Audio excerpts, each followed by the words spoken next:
ha sido la espina dorsal del sanchismo, ha sido la columna vertebral del sanchismo durante todo este tiempo. Y se veía tan impune que esto es corrupción que además está a más estados. Es una corrupción internacional en la que muchas de estas dictaduras bolivarianas han estado confabuladas. Y él se pensó que por ser muy simpático, tener mucho talante, y es verdad ser más agradable de trato que lo que ha venido después, pues lo tenía todo resuelto y que nadie nunca le iban a mirar. Isabel Díaz Ayuso, hablando en el programa de Ana Rosa en Telecinco, hablando de José Luis Rodríguez Zapatero, una persona que hasta hace 2 meses, 3 meses, había gente que seguía diciendo lo mismo se libra, lo mismo se libra. Aquí y en otros medios dijimos desde hace muchísimo tiempo no se va a librar, no se va a librar, lo van a imputar. Y no es que esté imputado, es que está imputado y en estos momentos tiene una losa, una por decir algo, tiene varias líneas de investigación, varias losas encima de la cabeza y a cuál más grave cada una de ellas. Nos está escuchando ya Esteban Urricieta, su director del diario El Mundo. Esteban, ¿cómo estás? ¿Qué tal, Carlos? ¿Cómo estás? Esteban, bienvenido. Estamos hablando de que la situación de José Luis Rodríguez Zapatero no es normal ni siquiera dentro de esta oleada de casos de corrupción que tenemos y de imputaciones. Tiene una trama que le apunta directamente con un entramado societario brutal y le apunta desde China.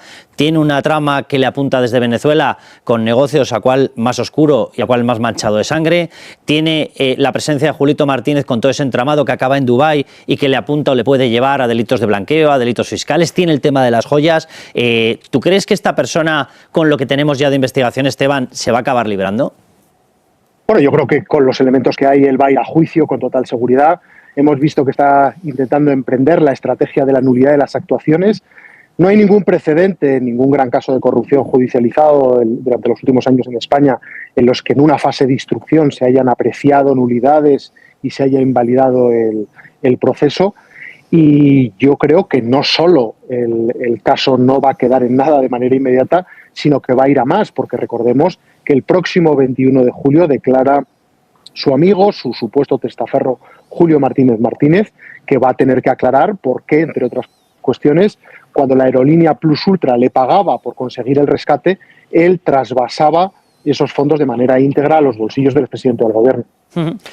¿Tú crees que este caso, lo digo por las agendas que ya han saltado, 17 agendas de José Luis Rodríguez Zapatero, donde se ve cerca de una treintena de encuentros, aproximadamente unos 10 directamente con Pedro Sánchez, el resto con ministros del mismo gobierno? ¿Tú crees que este caso puede acabar saltando al propio Pedro Sánchez? Bueno, vamos a ver. Hemos visto en las agendas y en los mensajes con su secretaria una especie de diplomacia paralela desplegada por Zapatero, con el visto bueno del gobierno. Vemos continuas reuniones en Moncloa del expresidente Zapatero reportando no solo sus contactos con los secesionistas catalanes en Suiza, sino pues el resto de sus gestiones y de sus actividades. Yo creo que la Moncloa y el presidente del gobierno debe responder cuanto antes a cuál era el grado de conocimiento que tenía de lo que estaba haciendo José Luis Rodríguez Zapatero. Si conocía, por ejemplo, que cobraba a través de su íntimo amigo una comisión muy importante por el rescate de la aerolínea Plus Ultra, que cobraba por intermediaciones como la que has comentado tú antes en Bolivia, en fin, y que se dedicaba a estas cuestiones de manera profesionalizada. Esteban, de todas las tramas que se observan, que es verdad que tú mencionabas también la de Plus Ultra, que de hecho fue la inicial, es por la cual nos piden desde la Fiscalía Suiza y desde la Fiscalía Francesa que entremos en esta investigación, pero es que ya ha entrado el FBI, ha entrado la DEA norteamericana antidroga, ha entrado la Homeland norteamericana, no directamente contra Zapatero, pero sí contra el entramado de Rodolfo Reyes, etcétera, accionistas venezolanos relacionados con la Venezuela de Nicolás Maduro y con la Venezuela chavista. De todas las tramas, ¿cuál crees tú que puede acabar pesando más a nivel de condena, de posible condena contra Zapatero? Bueno, yo creo que a nivel indiciario el asunto de Plus Ultra está muy avanzado y muy aquilatado. Ahí está el contrato con la comisión del 1% que estaba previsto cobrarse mediante una estructura offshore en Dubái por parte del íntimo amigo de Zapatero. ¿Cómo iba a poder un empresario de Elda, de Alicante, conseguir que el gobierno de Pedro Sánchez rescatara con 53 millones a una aerolínea desconocida si no es por su relación directa con el expresidente del gobierno? Y para mí hay otra cuestión muy importante que va a tener que aclarar Julio Martínez Martínez en su declaración del próximo mes de julio, que es si en sus agendas, cuando en las mismas páginas entremezcla gestiones para liberar presos en Venezuela y operaciones de tráfico de petróleo o de oro, si todo eso era iba en el mismo paquete, o como dice Zapatero, los presos eran de los dos y los negocios solo de Julio Martínez. Esteban, un abrazo muy fuerte y muchísimas gracias. Un fuerte abrazo, Carlos. Presento a Dieter Brandau, ¿cómo estás? Muy bien, ¿y tú? Carmelo Jordá, bienvenido. Bueno, Dieter, tú has estado investigando mucho la parte, por ejemplo, de Plus Ultra, que Esteban le da mucha importancia desde el punto de vista probatorio, es decir, que le ve como una de las tramas que puede tener más claramente definido ya todo el trámite de prueba, todo el trámite procesal y, por tanto, una potencial condena. Y bien que sabes tú que lo he investigado porque cuando hicimos el primer podcast, que contamos con la colaboración de un tal Carlos Cuesta, yo asistía a un momento en el que desde Estados Unidos estaban muy interesados en lo que estaba pasando en España, estamos hablando de hace muchos meses, y la llamada te la estaban haciendo a ti, Carlos, en el momento en el que todavía esto la gente decía, nada, es una inventada, es un tal. Es importante recordarle a la gente que estamos ante algo que nunca habíamos visto en España y de corrupción creíamos que teníamos hasta el tercer dan. Pero lo de esta trama internacional con tantas conexiones en un negocio que es tan desorbitante en cuanto a las cifras que se pueden haber llevado por la mercancía y el estar expoliando, creíamos que era solo Venezuela. Ahora lo que sabemos es que es un continente. Ese sí que es el expolio de un continente, el continente americano, y no las mandangas que nos quieren meter ahora. Y el chino, o sea, sí, es que tenemos... Pero el chino fue lo que podemos sacar de allí. Se lo vamos a mandar a quién, dónde puede ser el gran consumidor, el gran mercado, era el chino. Y ya que estamos en China, volvemos otra vez hacia Europa y les vamos a facilitar el tema de coches, el tema de Huawei. Es de unas dimensiones que, claro, uno piensa en la imagen que tenemos los españoles de Zapatero y es lo que chirría un poco, decir, pero ¿y este señor cómo podía estar metido en este pedazo de entramado? Pues no solo podía, sino que lo inventó él. Es que, claro, yo creo empezamos analizando esto efectivamente como una cuestión doméstica. Este señor ha manoseado a través de sus contactos, ha hecho tráfico de influencias, se ha colado en el rescate de Plus Ultra, Carmelo. Pero claro, lo que estamos viendo a raíz de esta investigación, claro, de Plus Ultra saltamos a las conexiones venezolanas, cómo no, por los accionistas. Pero en Venezuela salta el negocio del petróleo, el negocio del oro, el negocio del níquel, el negocio de las criptos, el negocio de las divisas, pero efectivamente había una conexión clarísima con China. En China saltan todos los negocios tecnológicos. Yo simplemente quiero recordar, Óscar Puente es uno de los últimos que ha estado por allá de compras para el material ferroviario que necesitamos. Es decir, no tenemos una trama.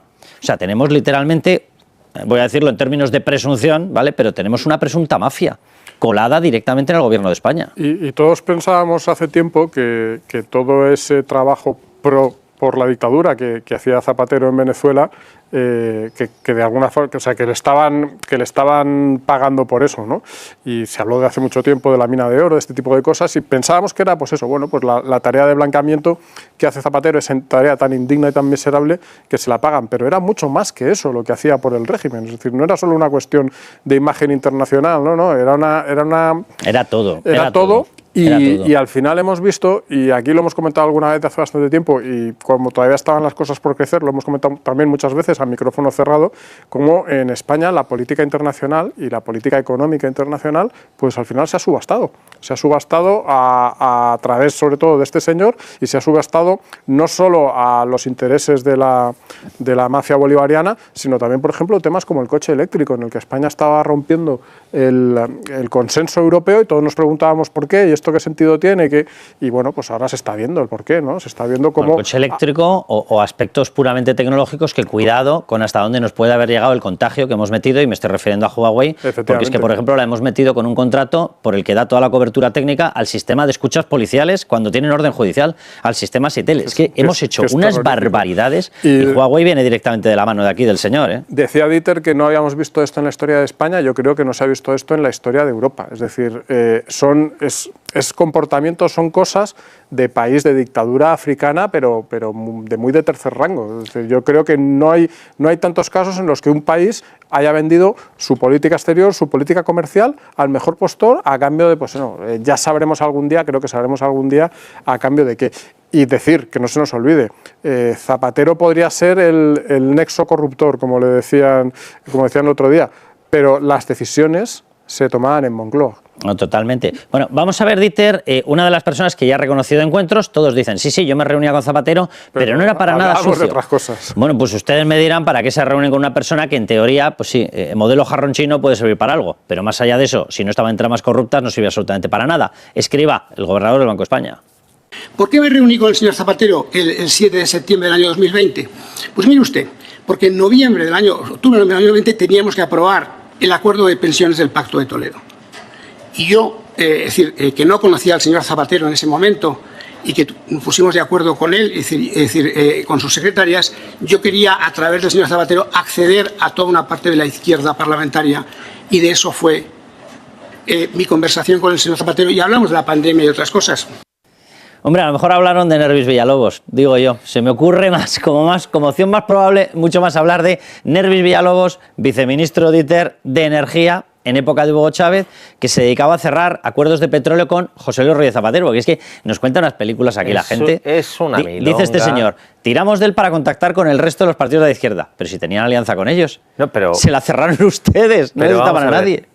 Los que hemos seguido esto desde el minuto 1, claro, no sabemos la cronología de los acontecimientos. Si era así, si esta reunión era para hacer una prospección en la izquierda parlamentaria, punto número 1. ¿Por qué cuando le preguntó el diario ABC negó la reunión? Ya. ¿Por qué negó una reunión para conocer qué pensaba la izquierda parlamentaria de las pensiones? Segundo punto, para conocer qué pensaba la izquierda parlamentaria de las pensiones ahora, tenía que hablar con el líder del PSOE de ayer. Pero si tenía la izquierda parlamentaria en su casa. En el Consejo de Ministros la tenían sentado ahí Pablo Iglesias. Si tenía que decirle, oye, que estamos hablando de cuando no era gobernador del Banco de España. En la etapa de ministro de Migraciones. Era ministro de Seguridad Social. Sí. Y tercera cuestión, si es que tienen un problema, si es que nos han dado el manual del mueble de IKEA, si es que las libretas de Julito y de Leire te van explicando perfectamente para qué se tenían que reunir. Es que el vicepresidente... El viceministro de Energía de Venezuela, imputado en decenas de causas en Europa por el desfalco de PDVSA, le consiguieron hacer la nacionalidad española, que eso apúntate, Carlos, si consiguen nacionalizar a un tío que está en 17 causas judiciales, ¿cómo no van a nacionalizar a cualquiera que se pretenda adulterar el censo o lo que quiera? Pero si es que además los contactos con él aparecen en sitios de las agendas donde aparece inmediatamente después aparece y reunión con Félix. ¿Quién es Félix? Pues Félix Bolaños. ¿Por qué? Porque necesitaban al ministro de Seguridad Social y Migración. ¿Y a quién necesitaban también? Al ministro de Justicia, porque quien lleva el apartado por el cual se puede nacionalizar por la Ley de Memoria Democrática es una de las subdirecciones del Ministerio de Justicia. Y lo más, que es tan básico y lo el tema. Más importante, uno, se llame Leire, Julito o quien sea, en una agenda puede apuntar lo que quiera. Puede incluso inventárselo, puede incluso imaginar. Pero lo grave es que después de esas reuniones...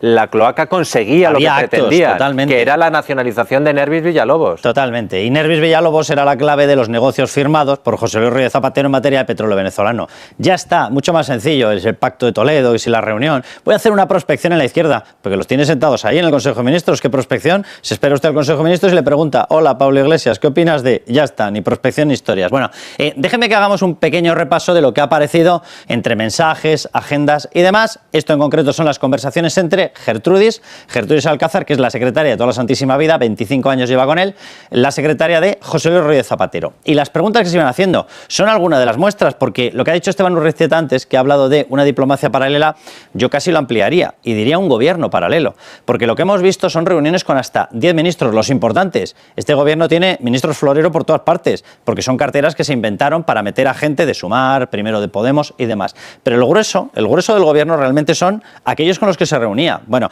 pero vamos a ver algunas de las conversaciones porque aparecen nombres muy curiosos. Me dice Bono, José Bono, que boda sin la tía Juana, que le envíe ese mensaje de tu parte a ese señor, lo hago. Este es un mensaje de Gertrude que se lo manda a jefe. ¿Jefe quién es? Jefe es Zapatero, que era su jefe. Sí, gestiones con Bono. Bono mantiene una tutela muy curiosa sobre los negocios en República Dominicana. Allí tiene a Juan Segovia, que también aparece en las agendas y parece que era una de las derivadas de triangulación y cada vez que tenía que hacer un viaje de negocios, casualmente Zapatero acababa en República Dominicana y viaje o visita a Juan Segovia. Nos explicarán cuál es la unión entre Bono y Zapatero.